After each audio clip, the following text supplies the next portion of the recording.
Gelombang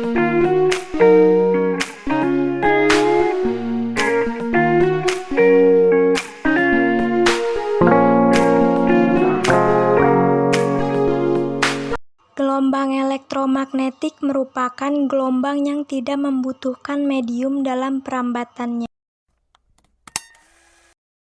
Sifat gelombang elektromagnetik: 1. Merupakan gelombang transversal. 2. Merambat dalam ruang hampa. 3. Mengalami pemantulan atau refleksi, interferensi, difraksi, dan polarisasi. 4. Arah perambatannya tidak dibelokkan oleh medan magnet maupun medan listrik. 5. Terjadi perubahan medan listrik dan medan magnet yang berlangsung terus-menerus. Nah, ini adalah gambar dari spektrum elektromagnetik. Jadi di sebelah kiri ini ada gelombang dengan frekuensi yang paling rendah, yaitu gelombang radio dengan panjang gelombang 10⁻³ meter dengan skala perkiraan setinggi bangunan. Nah, semakin ke kanan ada gelombang mikro dengan panjang gelombang 10⁻². Kemudian ada gelombang inframerah, cahaya tampak, ultraviolet, sinar X, dan sinar gamma. Spektrum elektromagnetik semakin ke kanan frekuensi semakin tinggi. Karena frekuensi berbanding terbalik dengan gelombang, maka semakin ke kanan panjang gelombang semakin rendah. Lanjut, ada cahaya tampak. Nah, cahaya tampak ini adalah cahaya yang bisa dilihat kasat mata oleh manusia. Jadi, kita tidak bisa melihat langsung gelombang radio, gelombang mikro, gelombang inframerah, ultraviolet, sinar X, dan sinar gamma secara langsung kasat mata. Kita hanya bisa melihat cahaya tampak. Nah, cahaya tampak ini terbagi menjadi merah, jingga, kuning, hijau, biru, nila, dan ungu. Dengan frekuensi tertinggi adalah ungu dan panjang gelombang terkecil adalah ungu. Untuk memudahkan kita mengingatnya, maka ingat kata Garucci motor. Nah, G itu apa? G itu gamma, kemudian R itu sinar ronsen. Nah, tentu ronsen itu sama dengan X-ray atau sinar X. Kemudian, U itu adalah ultraviolet, kemudian C itu adalah cahaya tampak, yang mana terdiri dari Me, Ji, Ku, Hi, Bi, Niu, atau merah, jingga, kuning, hijau, biru, nila, dan ungu. Kemudian I adalah inframerah, kemudian MO itu adalah gelombang mikro. Mikro itu sama dengan radar. Kemudian TO itu adalah televisi dan R adalah radio.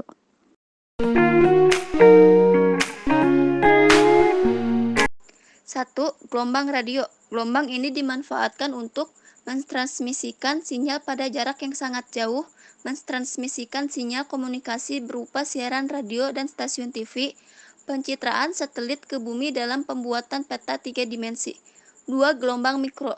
Gelombang ini dimanfaatkan pada microwave atau oven untuk memasak atau menghangatkan makanan, berkomunikasi melalui radar, mendeteksi posisi suatu objek yang diamati.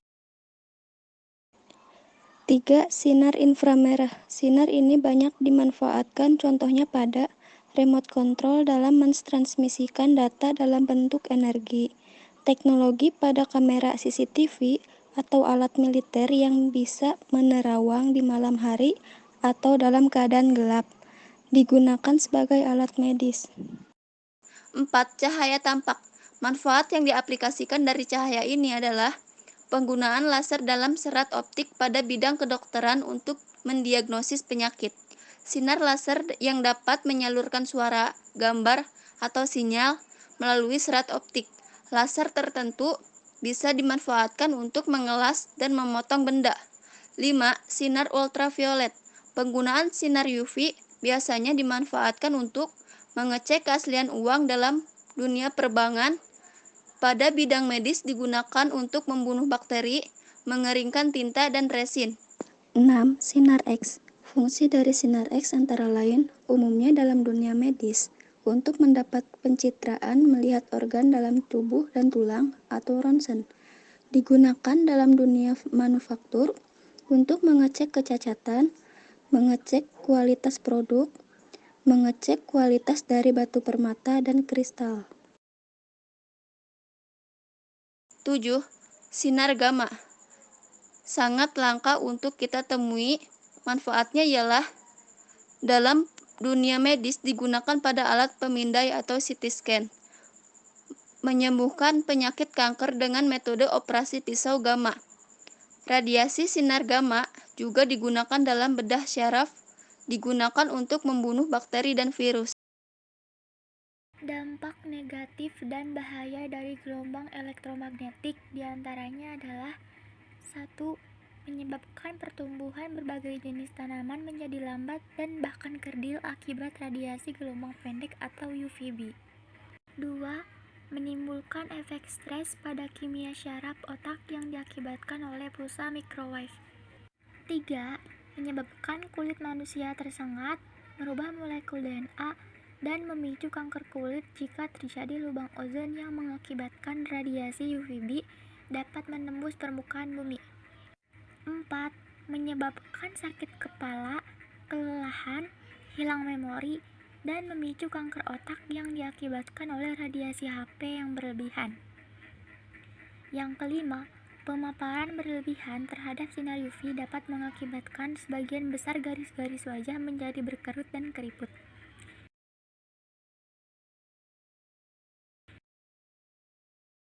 Yang keenam, sinar gamma dapat menyebabkan kemandulan. Dan yang ketujuh, menyebabkan kerusakan pada sel atau jaringan hidup manusia akibat terpapar sinar X secara berlebihan. Gelombang elektromagnetik terdiri dari bermacam-macam gelombang yang berbeda frekuensi dan panjang gelombang. Namun cepat rambat gelombang sama, yaitu C sama dengan 3 kali 10 pangkat 8 meter per sekon, di mana C sama dengan lambda dikali F, atau lambda sama dengan C per F, di mana C itu merupakan cepat rambat gelombang, lambda merupakan panjang gelombang, dan F merupakan frekuensi gelombang. Jadi, frekuensi dan panjang gelombang berbanding terbalik. Semakin besar frekuensinya, maka panjang gelombang semakin kecil. Contoh soal. Gelombang elektromagnetik memiliki kelajuan 3 kali 10 pangkat 8 meter per sekon. Jika gelombang tersebut memiliki panjang gelombang 10 nanometer, tentukan frekuensi gelombang tersebut. Pembahasan.